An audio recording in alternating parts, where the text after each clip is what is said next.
आप सभी को एग्जाम नैनो यूट्यूब चैनल में फिर से हार्दिक स्वागत है। आज की सेशन में हम लोग JFWCE के लिए 30 मोस्ट इम्पोर्टेंट साइंस का क्वेश्चन को डिस्कस करेंगे। तो कंप्लीट सेशन में बने रहिएगा सो दैट एक एक क्वेश्चन आपको समझ में आए। तो पहला क्वेश्चन आपसे पूछा जा रहा है, टोटल 30 डिस्कस करेंगे हम लोग। तो कुछ इंपॉर्टेंट क्वेश्चन जो काफी महत्वपूर्ण है उसको हम सबसे पहले रखे हैं और फिर according to the weightage questions का फ्रेमवर्क किया गया है। तो पहला क्वेश्चन आपसे पूछा जा रहा है कि किस नियम के अनुसार, किस लॉ के अकॉर्डिंग जो है आपका रासायनिक अभिक्रिया में द्रव्यमान को न तो बनाया जा सकता है और ना ही नष्ट किया जा सकता है। तो ये क्लास 9 का जो एनसीईआरटी का साइंस है वहां पर आपका एक लॉ है जिसका नाम है क्या, आपका कंजर्वेशन ऑफ मास, यानी कि द्रव्यमान संरक्षण का नियम। ये जो आपका द्रव्यमान संरक्षण का नियम है ये क्या कहता है कि कोई भी केमिकल रिएक्शन में हम लोग मास को क्या है ना तो बना सकते हैं और ना ही उसको हम लोग डिस्ट्रॉय कर सकते हैं। यानी हम लोग कह सकते हैं कि केमिकल रिएक्शन में ये जो मास है ये क्या होती है, आपकी कांस्टेंट रहती है। क्या रहती है? कांस्टेंट। यानी कि इसका हम लोग क्रिएशन, यानी कि इसको हम लोग बना नहीं सकते और ना ही इसको हम लोग डिस्ट्रॉय कर सकते हैं। ये किस नियम के तहत है? तो ये आपका द्रव्यमान संरक्षण नियम के अकॉर्डिंग है। तो आप देख पाएंगे कि आपका जो साइंस का पोर्शन है JFWC में काफ़ी ज़्यादा वेटेज रखता है। तो क्लास 9th एंड 10th इन दोनों क्लास का जो जितने भी चैप्टर है फिजिक्स, केमिस्ट्री, बायोलॉजी में, उसको आप एक बार बढ़िया से देख लीजिएगा तो आप आसानी से जो है आपको मैक्सिमम मार्क्स आप गेन कर सकते हो। नेक्स्ट क्वेश्चन आपसे पूछा जा रहा है कि कौन सा विटामिन जो है आपका शरीर को कैल्शियम को अवशोषित करने में मदद करता है। यानी किस विटामिन बॉडी को जो है, बॉडी को कैल्शियम क्या करना रहता है, ऑब्जर्व करना रहता है। तो किस विटामिन के हेल्प से बॉडी कैल्शियम को अवशोषित करता है? विटामिन बी, ए, सी या डी? तो आपका जो विटामिन सी है, विटामिन सी क्या करता है, बॉडी को कैल्शियम के अवशोषण में हेल्प करती है। तो इसका आंसर हो जाएगा आपका ऑप्शन नंबर सी। ये क्वेश्चन भी आपका क्लास 9th का जो आपका रोग वाला चैप्टर है, मानव रोग वाला, आई थिंक इस टाइप का एक चैप्टर है, वहां से ये क्वेश्चन को उठाया गया है। और ये प्रीवियस ईयर में डिफरेंट डिफरेंट एग्जाम में एसएससी का ये पूछा भी जा चुका है। अगर आप JFWC का नोट्स एक्सेस करना चाहते हैं तो आप एग्जाम नैनो एप्लीकेशन को डाउनलोड कर लीजिएगा प्ले स्टोर से, वहां से आप नोट्स एक्सेस कर सकते हैं टेस्ट सीरीज को।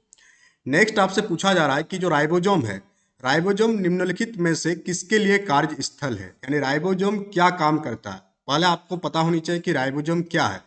तो राइबोसोम क्या है? कोशिकांग है। क्या है? कोशिकांग। सेल वाला चैप्टर जब आप लोगों को पढ़ाए थे तो वहां पर डिटेल्स में एक एक कोशिकांग के बारे में बात किए थे। वो नोट्स आपका अवेलेबल होगा यहाँ पर एप्लीकेशन में, सेल वाला चैप्टर में आप जाइएगा, हर एक कोशिकांग का काम वहां पर बहुत ही डिटेल्ड वे में बताया गया है कि हर एक कोशिकांग का क्या काम है। तो राइबोसोम का जो काम है वो क्या? प्रोटीन का संश्लेषण। तो प्रोटीन संश्लेषण का कार्य किस कोशिकांग के द्वारा किया जाता है? तो आपका राइबोसोम के द्वारा प्रोटीन संश्लेषण किया जाता है। और ये वेरी वेरी इंपॉर्टेंट क्वेश्चन है, बहुत सारे एग्जाम में इस क्वेश्चन को पूछा गया है। और यहाँ पर क्या होती है कि बच्चे यहाँ पर कंफ्यूज कर जाते हैं कि राइबोसोम हो सकता है कि प्रकाश संश्लेषण के काम में आता हो, वसा संश्लेषण के काम में आता हो। तो यहाँ पर याद रखिएगा आप कि राइबोसोम किसके लिए है? प्रोटीन संश्लेषण के लिए है। नेक्स्ट एक मोस्ट इंपोर्टेंट और सबसे ज्यादा कंफ्यूज होने वाला क्वेश्चन है। ये सबसे ज्यादा कंफ्यूज होइएगा आप जब इसको आप एग्जाम हॉल में ये क्वेश्चन अगर आपको दिख जाएगा, बट उस कंफ्यूजन को अभी आपको दूर कर लेना है। यह पूछा जा रहा है कि जो प्रकाश तरंग है, लाइट वेव है, ये किस प्रकार की तरंग होती है? तो आप सभी को पता है कि जो प्रकाश तरंग है ये ड्यूअल नेचर शो करती है। क्या शो करती है? Dual nature. और यहीं से सारा जो है कंफ्यूजन क्रिएट होता है। तो बहुत कोई इस क्वेश्चन का आंसर लगा रहा होगा ऑप्शन नंबर सी कि अनुप्रस्थ और अनिर्धारित ये दो अलग फंडा है और ड्यूअल नेचर एक अलग फंडा है। तो अनुप्रस्थ तरंग अगर पूछा जाए कि किस प्रकार की तरंग है तो ये हमेशा कैसा है? ट्रांसवर्स वेव है। कौन सा वेव है? आपका ट्रांसवर्स वेव है। तो ये आपका हो जाएगा अनुप्रस्थ तरंग। कौन सा तरंग हो जाएगा? प्रकाश तरंग, अनुप्रस्थ तरंग। बट प्रकाश दोनों ड्यूअल नेचर का होता है, द्वैत प्रकृति का होता है। तो 27 का ऑप्शन नंबर ए इसका सही उत्तर हो जाएगा। 26 आपका फिर क्लास 9 से ही ये क्वेश्चन है कि गतिमान बस में, कोई बस मूविंग में है और गतिमान बस में एक यात्री को आगे की ओर धक्का लगता है जब बस अचानक रुक जाती है।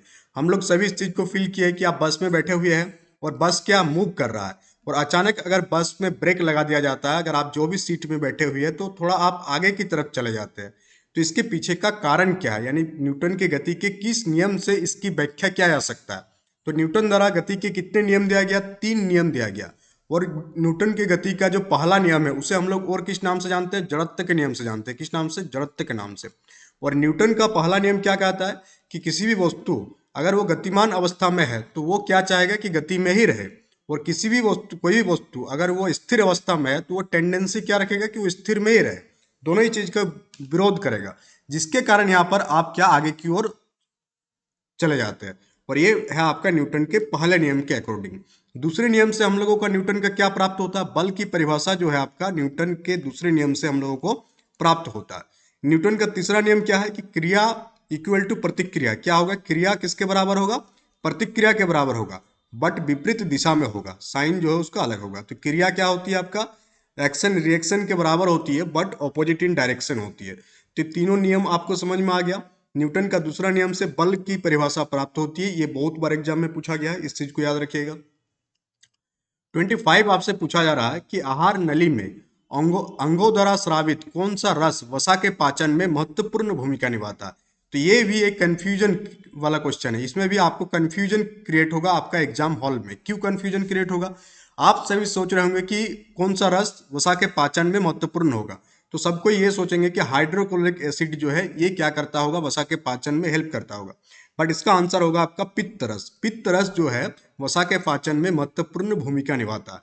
तो ऑप्शन नंबर सी इसका सही उत्तर होगा। इस क्वेश्चन को भी आप ध्यान से देखिएगा, कंफ्यूजन यहाँ पर दूर कर लीजिएगा कि जो वसा के पाचन में कौन हेल्प करता है, आपका पित्त रस या अग्नाशय रस जो है ये वसा के पाचन में हेल्प करता है। नेक्स्ट एक क्वेश्चन है, काफी इंटरेस्टिंग क्वेश्चन है। पूछा जा रहा है आपसे कि कौन सा जीव जो है त्वचा से सांस लेता है। जैसे हम लोगों का श्वास लेने के लिए पूरा का पूरा जो श्वसन तंत्र है, और हम लोग क्या अपना त्वचा से सांस तो लेते नहीं है, बट कोई एक जीव है जो क्या करता है, त्वचा से सांस लेता है। तो इसका आंसर आप अगर आपको नहीं भी पता होगा तो इसको आप थोड़ा सा दिमाग लगाइएगा। जैसे कि मनुष्य हो गया तो हम लोग तो आंसर नहीं होंगे, बंदर भी नहीं होगा, सांप भी नहीं होगा, तो केचुआ होगा। तो एलिमिनेशन टेक्निक का इस्तेमाल कीजिएगा, बहुत सारे क्वेश्चन आपका सही हो जाएगा उसमें भी। एलिमिनेशन टेक्निक एमसीक्यू जब भी आप डील करें तो वहां पर बहुत सारा जब जो जो क्वेश्चन बन जाएगा वो तो आप बना लीजिएगा, बट बाकी जो जो क्वेश्चन नहीं बनेगा तो वहाँ सबसे पहला जो मेथड इस्तेमाल कीजिएगा वो है आपका एलिमिनेशन टेक्निक का। नेक्स्ट आप क्या कीजिएगा, नेक्स्ट आप दो ऑप्शन छांटने की कोशिश कीजिएगा चार में से, फिर वहां पर आपको 50-50 क्वेश्चन सही होने के चांसेस रहेगा। तो ये सारे टेक्निक भी आपको लगाना होगा, जितना सही बनता है ठीक है, बाकी कुछ में आपको रिस्क लेना होगा। नेक्स्ट क्वेश्चन आपसे पूछा जा रहा है कि जो साउंड की स्पीड है वो किस माध्यम में सबसे ज्यादा होता है, कि ठोस में होती है, कि तरल में होती है, कि गैस में होती है, कि निर्वात में होती है। तो ये क्वेश्चन में भी बहुत सारे क्या होते हैं, कंफ्यूजन क्रिएट होता है, बट आपको याद रखना चाहिए कि जो साउंड का स्पीड मैक्सिमम आपका सॉलिड में होता है। किस में होता है, सॉलिड में। क्वेश्चन नंबर 1 का आंसर ऑप्शन नंबर ए हो जाएगा। Move to the question number 2, और क्वेश्चन नंबर 2 आपसे पूछा जा रहा है कि पराश्रव्य तरंगों की आवृत्ति क्या होती है। तो पराश्रव्य तरंगों की जो आवृत्ति होती है वो आपका कितना होगा, 20,000 हर्ट्ज से ज्यादा होगा। ऑप्शन नंबर सी इसका सही उत्तर होगा। पराश्रव्य तरंग की आवृत्ति 20,000 हर्ट्ज से ज्यादा होगा। Move to the question number 3। Question number 3 आपसे पूछा जा रहा कि जो आपका इलेक्ट्रिक मोटर है, विद्युत मोटर, ये किस सिद्धांत पर काम करती है। ये भी आपका क्लास 10th का एनसीईआरटी में आपका चैप्टर मिल जाएगा, विद्युत धारा के चुंबकीय प्रभाव। वहां पर इसका आंसर मिल जाएगा आपको कि विद्युत मोटर किस सिद्धांत पर काम करती है। तो विद्युत मोटर आपका चुंबकीय प्रेरण किस सिद्धांत पर काम करता है, चुंबकीय प्रेरण के सिद्धांत पर काम करता है। Move to the question number 4। Question number 4 आपसे पूछा जा रहा है कि लाल रंग का प्रयोग जो है आपका खतरे के संकेत के लिए क्यों किया जाता है। हम लोग सभी जानते हैं कि जो रेलवे में जब हम लोग जाते हैं तो ग्रीन लाइन मतलब जाना होता है और रेड लाइट मतलब रुकना होता है। साथ ही साथ जो खतरा, डेंजर, डेंजर का निशानी के लिए भी कौन सा लाइट का यूज किया जाता है, लाल रंग का। किसका यूज होता है, लाल कलर का इस्तेमाल होती है, रेड कलर का इस्तेमाल होती है। उसके पीछे का कारण आपसे पूछा जा रहा है कि हम लोग रेड कलर ही क्यों इस्तेमाल करते हैं। क्योंकि इसका जो तरंगदैर्घ्य होती है वो सबसे अधिक होती है। लाल रंग की तरंगदैर्घ्य सबसे अधिक होने के कारण हम लोग लाल रंग का प्रयोग खतरे के संकेत के लिए करते हैं, ताकि हम लोगों को दूर से ही दिखाई दे। क्वेश्चन नंबर 5 आपसे पूछा जा रहा है कि किस तापमान पर सेल्सियस और फahrenheit दोनों जो होती है आपका समान होती है। तो सेल्सियस में हम लोग डिग्री सेल्सियस लिखते हैं, बट फahrenheit में हम लोग डिग्री फahrenheit नहीं लिखते हैं, सिर्फ एफ का साइन देते हैं। और वो किस तापमान पर दोनों बराबर होती है ये आपसे पूछा जा रहा है।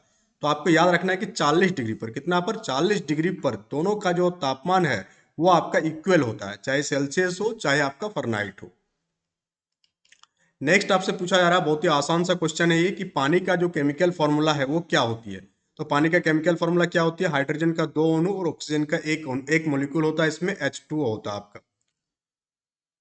सोडियम का प्रतीक क्या है? तो सोडियम का प्रतीक आपका क्या है? सोडियम, एन है। इस टाइप के भी क्वेश्चन आपको एग्जाम में देखने को मिलेगा, एक दो क्वेश्चन, इसलिए इसको डाला गया है। ये मत सोचिएगा कि बहुत ही आसान क्वेश्चन है, बट इस टाइप के भी क्वेश्चन दिया जाता है। इजी टू मॉडरेट लेवल का क्वेश्चन आपका रहेगा पेपर में। क्वेश्चन नंबर 8 आपसे पूछा जा रहा है यहाँ पर कि पीतल का मुख्य घटक क्या है? तो ये जो मिश्र धातु वाला कॉन्सेप्ट है, एलॉय वाला कॉन्सेप्ट है, ये दोनों कॉन्सेप्ट आप क्लियर करके रखिएगा। और ये दोनों का ही नोट्स, पूरा का पूरा जो मेटल्स, नॉन मेटल्स एंड एलॉयड्स वाला नोट्स है, ये हम जो है आपके एप्लीकेशन में डाल के रखे हैं। पूरा कोर्स में आपको मिल जाएगा वो, metals, non metals and alloy वाला। तो पीतल जो है, इसका मुख्य घटक क्या है? पीतल बनाने के लिए हम लोग तांबा और जस्ता का इस्तेमाल करते हैं। किसका इस्तेमाल करते हैं? तांबा और जस्ता, यानी कि कॉपर और जिंक मिला करके हम लोग क्या बनाते हैं? पीतल बनाते हैं। क्वेश्चन नंबर 9 आपसे पूछा जा रहा है कि अम्ल वर्षा किसके कारण होता है? जो एसिड ड्रेन होने के पीछे के कारण। ये काफी इंपॉर्टेंट क्वेश्चन है और बहुत बार इसको एग्जाम में पूछा गया, एसएससी में, रेलवे में, यहाँ तक कि जेएसएससी में भी ये क्वेश्चन पूछा जा चुका है पहले, कि अम्ल वर्षा के पीछे कौन कौन सा दो गैस जो है आपका जिम्मेवार है? तो सल्फर डाइऑक्साइड और नाइट्रस ऑक्साइड, ये दोनों गैस। ऑप्शन नंबर बी इसका सही उत्तर होगा। Move to the question number 10। और क्वेश्चन नंबर 10 आपसे पूछा जा रहा है कि गैसों को द्रव में बदलने की प्रक्रिया को क्या कहते हैं? यानी गैस टू हम लोग किस में कन्वर्ट कर रहे हैं? लिक्विड में कन्वर्ट कर रहे हैं। तो इस प्रोसेस को हम लोग किस नाम से जानते हैं, ये आपसे पूछा जा रहा है। तो इसको हम लोग क्या कहते हैं? संघनन, कंडेंसेशन। क्या कहते हैं इसको हम लोग? कंडेंसेशन। जब गैस टू लिक्विड होगा तो वो कहलाएगा संघनन, कंडेंसेशन। और जब हम लोग लिक्विड से गैस में हम लोग कन्वर्ट करेंगे, किसमें? लिक्विड टू गैस, तो वो वेपोराइजेशन, वो क्या हो जाएगा आपका? वाष्पीकरण होगा। क्या होगा? वाष्पीकरण। तो दोनों याद रखिएगा यहीं से, कि अगर हम लोग गैस से लिक्विड में कर रहे हैं तो संघनन की प्रक्रिया है, लिक्विड से अगर गैस कर रहे हैं तो वो हो गया आपका वाष्पीकरण। क्वेश्चन नंबर 11 आपसे पूछा जा रहा है कि मानव शरीर की सबसे बड़ी ग्रंथि कौन सा? तो मानव शरीर की सबसे बड़ी ग्रंथि कौन सा? आपका यकृत। यकृत, तो यकृत जो है आपका मानव शरीर की सबसे बड़ी ग्रंथि है। 12 आपसे पूछा जा रहा है कि रक्त में ऑक्सीजन का जो परिवहन होती है, ऑक्सीजन की फ्लो किसके द्वारा होती है? तो हीमोग्लोबिन के द्वारा। किसके द्वारा? हीमोग्लोबिन के द्वारा। और अगर हम लोग रेड ब्लड सेल की बात करें तो रेड ब्लड सेल की टाइम पीरियड कितना होता है? 120 दिन ये जीवित रहता है। कितना दिन? 120 दिन। और ये रेड ब्लड सेल का रंग लाल होती है। क्या होती है? रंग लाल। किसके कारण क्यों लाल होती है? ये आपके हीमोग्लोबिन के प्रेजेंट के कारण ही रेड ब्लड सेल की जो रंग होती है वो क्या होती है? आपका लाल होती है। ये समझ में आ गया आपको? ये जो प्लेटलेट्स है ये थक्का जमाने में हेल्प करता है। Move to the question number 13। Question number 13 आपसे पूछा जा रहा है कि पाचन क्रिया मुख्य रूप से किस अंग में होती है? तो अगर हम लोग बात करें अपना जो पाचन क्रिया होती है भोजन लेने के बाद, पूरा का पूरा जो पाचन तंत्र है, उनमें से किस अंग में मेनली पूरा का पूरा पाचन होती है? तो वो हो गया आपका छोटी आंत। कौन सा हो गया आपका? छोटी आंत में ही मेनली सारा पाचन क्रिया होती है। बाकी सारा उसको हेल्प करती है, बट मैक्सिमम काम किसके द्वारा किया जाता है? छोटी आंत के द्वारा किया जाता है। 14th आपसे पूछा जा रहा है कि डीएनए की जो डीहेलिक्स स्ट्रक्चर है, डीहेलिक्स संरचना है, इसकी खोज किसके द्वारा किया गया था? यहां से आपको पता चल रहा है कि डीएनए की स्ट्रक्चर किस प्रकार की होती है? डीहेलिक्स संरचना पाया जाता है। पूछा जा रहा है आपसे कि इसकी खोज किसके द्वारा किया गया था? तो इसकी खोज आपका वाटसन और क्रिक के द्वारा किया गया था। ऑप्शन नंबर बी यहाँ सही उत्तर हो जाएगा। क्वेश्चन नंबर 15 आपसे पूछा जा रहा है कि कौन सा विटामिन सूरज के प्रकाश से बनता है? बहुत ही बच्चा वाला क्वेश्चन है, आप लोग आसानी से आंसर दे सकते हैं। Vitamin D. विटामिन डी हम लोग कहाँ से प्राप्त होती है? सूरज के प्रकाश से हम लोग इसको एक्सेस कर सकते हैं। विटामिन डी के कारण कौन सा बीमारी हो जाती है? विटामिन डी की कमी होगा तो रिकेटस नामक बीमारी होती है। कौन सा बीमारी आपका? रिकेटस नामक। विटामिन बी की कमी से कौन सा रोग होती है? बेरीबेरी। कौन सा हो जाएगा आपका? बेरीबेरी आपका विटामिन बी की कमी से होने वाला रोग है। विटामिन सी की कमी से कौन सा हो जाएगा आपका? स्कर्वी। स्कर्वी आपका विटामिन सी की कमी से होगा। विटामिन ए की कमी से कौन सा रोग होगा आपका? रोतंधी। कौन सा होगा? रोतंधी होगा आपका। ये सारा विटामिन के कमी के कारण होने वाले रोग है और बहुत ही आसान आसान सा है, आपको याद होना चाहिए सारा। क्वेश्चन नंबर 16 आपसे पूछा जा रहा है कि ग्रीन हाउस गैस, कौन सा गैस आपका? ग्रीन हाउस गैस में से कौन सा गैस जो है आपका प्रमुख है? तो chlorofluorocarbon. Just minute. Green house gas के लिए आपका कार्बन डाइऑक्साइड। कौन सा हो जाएगा आपका? कार्बन डाइऑक्साइड जो है आपका प्रमुख है। CO2 आपका सही उत्तर हो जाएगा। क्वेश्चन नंबर 17 आपसे पूछा जा रहा है कि ओजोन परत की क्षरण किससे होती है? हम लोग जानते हैं कि ओजोन परत जो है सूरज से आने वाले हानिकारक परावैंगनी विकिरण को रोकता है। और ओजोन, ये जो ओजोन लेयर है, अगर ये नष्ट हो जाएगा तो पृथ्वी में जो है बहुत सारे लोगों को कैंसर की बीमारी, त्वचा संबंधित बीमारी होने लगेगा और मानव सभ्यता या पूरा का पूरा जो जैविक सभ्यता है वो खत्म होने के कगार पर पहुंच जाएगा। तो किसके कारण सबसे ज्यादा क्षरण होती है? तो क्लोरोफ्लोरोकार्बन। किसके कारण? क्लोरोफ्लोरोकार्बन, जिसे हम लोग CFC के नाम से जानते हैं। इसका फुल फॉर्म क्या होगा आपका? Chloro fluorocarbon. काफी इंपॉर्टेंट क्वेश्चन है, बहुत बार एग्जाम में पूछा गया है और मैक्सिमम स्टूडेंट्स को ये क्वेश्चन का आंसर पता भी होगा।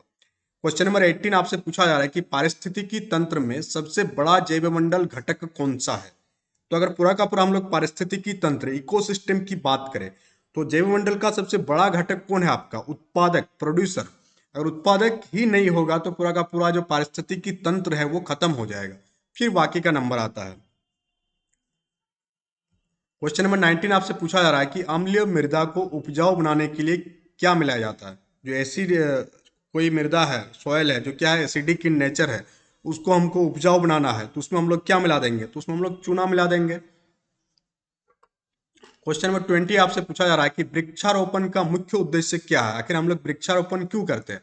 तो पहला तो लकड़ी के उत्पादन के लिए हम लोग वृक्षारोपण करते हैं, सेकंड इन्वायरमेंट के कंजर्वेशन के लिए, और थर्ड बायोडाइवर्सिटी के कंजर्वेशन के लिए। यानी कि इन सभी कामों के लिए हम लोग क्या करते हैं, वृक्षारोपण करते हैं। क्वेश्चन नंबर 21 आपसे पूछा जा रहा है कि सूरज का मुख्य घटक क्या है। सूरज एनर्जी का मेन सोर्स है पूरा ऑल ओवर हम लोगों का जो सोलर सिस्टम है, इसका मुख्य घटक क्या है सूरज का। तो सूरज का जो मुख्य घटक है वो क्या आपका हाइड्रोजन। कौन सा हो जाएगा आंसर, ऑप्शन नंबर सी इसका बिल्कुल सही उत्तर हो जाएगा। क्वेश्चन नंबर 22 आपसे पूछा जा रहा है कि नाभिकीय ऊर्जा का मेन सोर्स क्या है, जो न्यूक्लियर एनर्जी है। तो उसमें विखंडन होता है, क्या होता है आपका विखंडन होता है। विखंडन में ये टूटता है और संलयन में क्या होगा, जुड़ेगा। तो जो न्यूक्लियर एनर्जी है वो विखंडन के कारण ही जनरेट होती है। 23 आपसे पूछा जा रहा है कि प्रकाश संश्लेषण में कौन सी गैस का प्रयोग किया जाता है। तो कार्बन डाइऑक्साइड गैस का यूज किया जाता है। किसका यूज होता है, कार्बन डाइऑक्साइड का। रिलीज कौन सी गैस होती है, ऑक्सीजन गैस रिलीज होता है। आंसर होगा आपका ऑप्शन नंबर बी।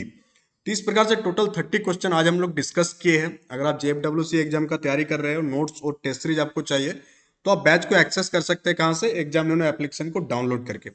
और इसी प्रकार के सेशन आपके डेली बेसिस पर लाने की कोशिश करेंगे। साथ ही अब हम सोच रहे हैं कि आप लोगों के लिए लाइव सेशन लाया जाएगा और इसके लिए टाइमिंग जो है एक फिक्स करना हो, या तो सुबह के टाइम में या तो शाम के टाइम में, क्योंकि बीच में मेरा अपना जो है जॉब रहता है, उस टाइम हम नहीं कर सकते।